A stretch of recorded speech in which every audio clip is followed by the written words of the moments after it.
I've been having the worst hair day, so bear with me while I try to not touch my hair for this entire video.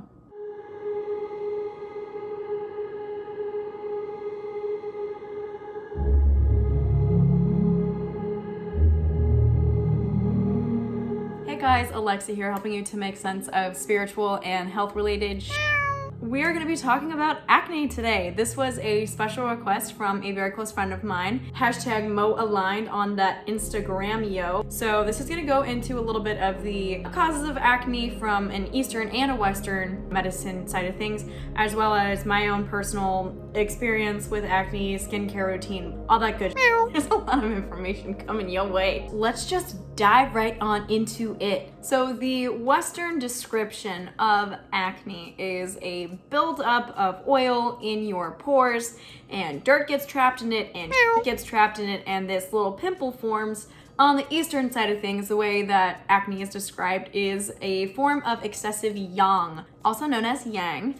Check out my other video on yin/yang if you haven't already and you're confused about what the I'm saying right now or what any of that means, because it's actually pretty helpful and you might laugh when you watch it. If you're not laughing with me, you'll probably be laughing at me. So anyways, back to where we were. Acne is also characterized as something that is caused by having excessive heat as well as excessive dampness. So the latent heat that's in your body is basically a hyperactivity or an overactivity. It's sort of what we would normally describe as inflammation. The excess dampness is sort of the accumulation aspect of it. So all of the gunk and blood and fluids that are accumulating in that area, that would be a result of excessive dampness. So the agitation of the skin and the redness, I would say, are more attributed to the heat component, and then the swelling, etc., is more a component of the dampness side. Cool, so y'all kind of understand acne, what it is, where it comes from, blah bitty hoobity blah. What the can you do about it? So just to kind of recount some of the things that I've stumbled along in my own personal experience, I have noticed a couple of really consistent factors that continually cause me to have bad skin, irritated skin, acne. What is the first component that shows up in your face or in your acne? I would argue that it's diet. I'm not gonna prescribe everyone to stick to one specific diet because I think that different diets work for different people. From my own experience, I have found that doing an elimination diet and just getting rid of all of the processed foods, gluten, grains in general, dairy, as well as nuts has been really helpful for me personally to clear up my own skin. When I very first started noticing the changes, it was because I took out dairy. Now, I'm gonna make a really important point here that I think everyone should be at least somewhat aware of. Your body changes.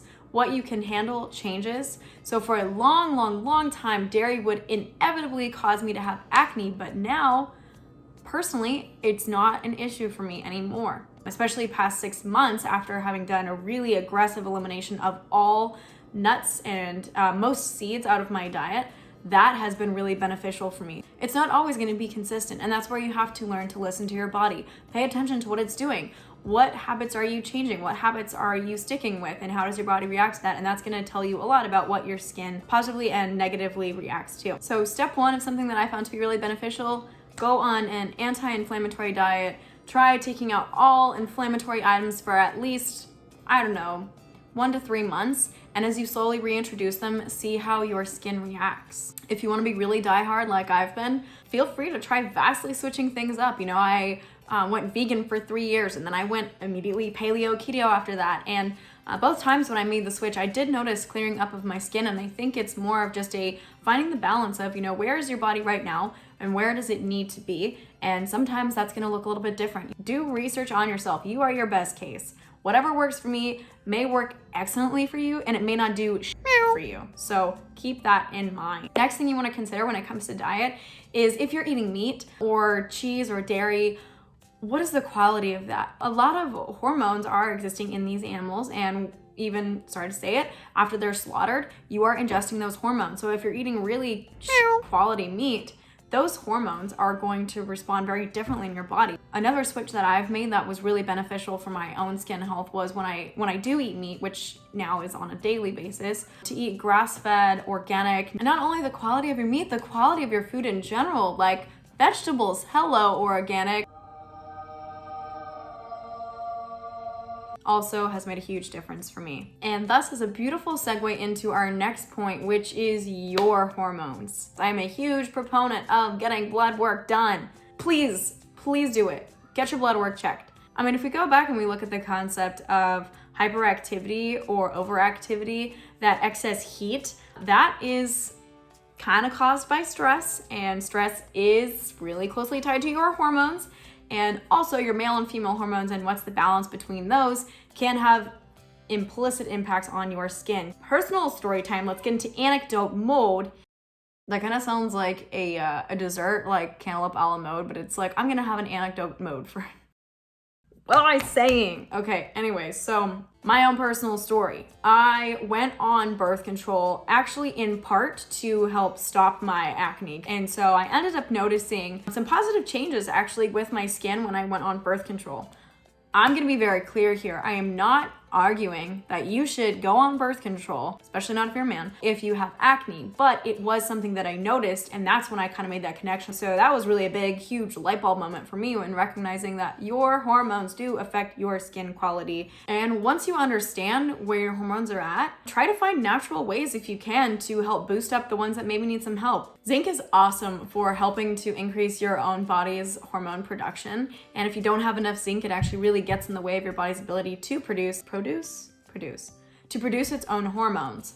That's just one example, but please do keep in mind that there are vitamins that you can take to also help your body with its natural hormone production. You don't need to take hormones directly to make this happen. Granted, that way does work a lot faster, and if your levels are crazy off, might be helpful to help get them back to a normal balance, but just keep in mind the repercussions that those kinds of drastic measures may have.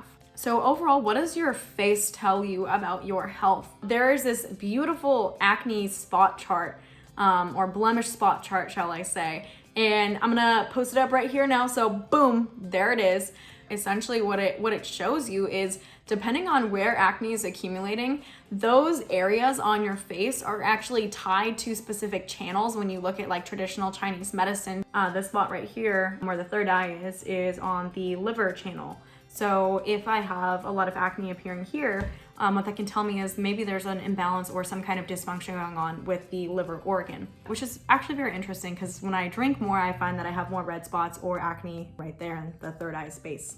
It's kind of a cool signal that you can pay attention to have a better understanding of what's actually going on internally, and is there something going on internally that needs to be addressed or paid attention to. On that note of face mapping and keeping the body in balance, I have found that acupuncture has actually been so amazing for my skin. And I think that has a lot to do with just getting the organs to function properly and nourishing them in the way that they need to be nourished so that they can do their job. And I'm not having the same level of buildup. I'm not having the same kind of redness in my skin. I'm not having as dark of circles under my eyes.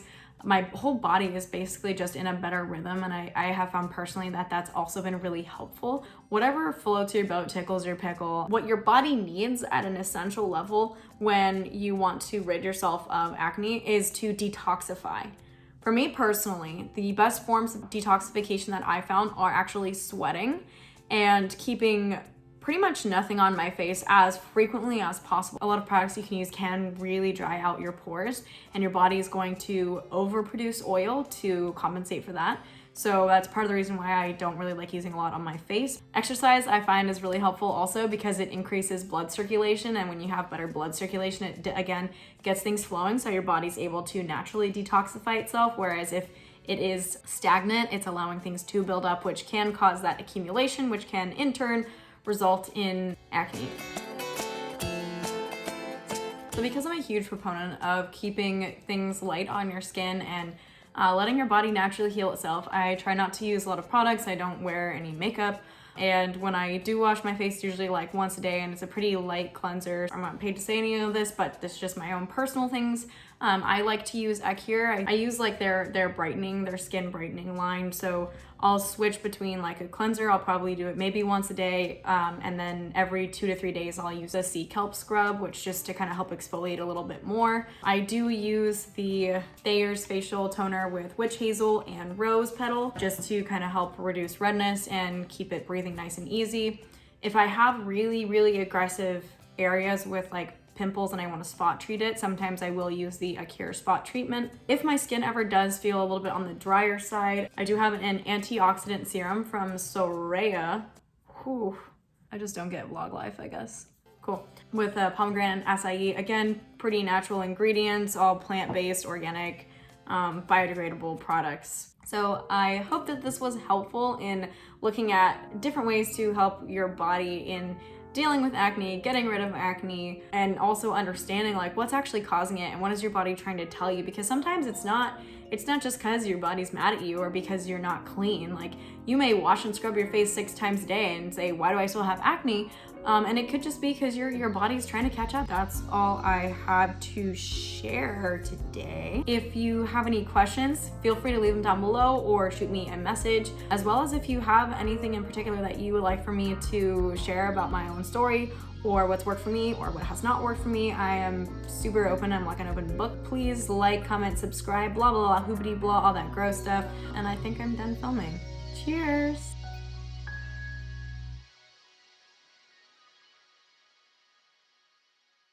Blah, blah, blah, talkity talk. Pretend I'm filming a video while people stare at me and I awkwardly hold the eye contact. Oh, yeah, I won.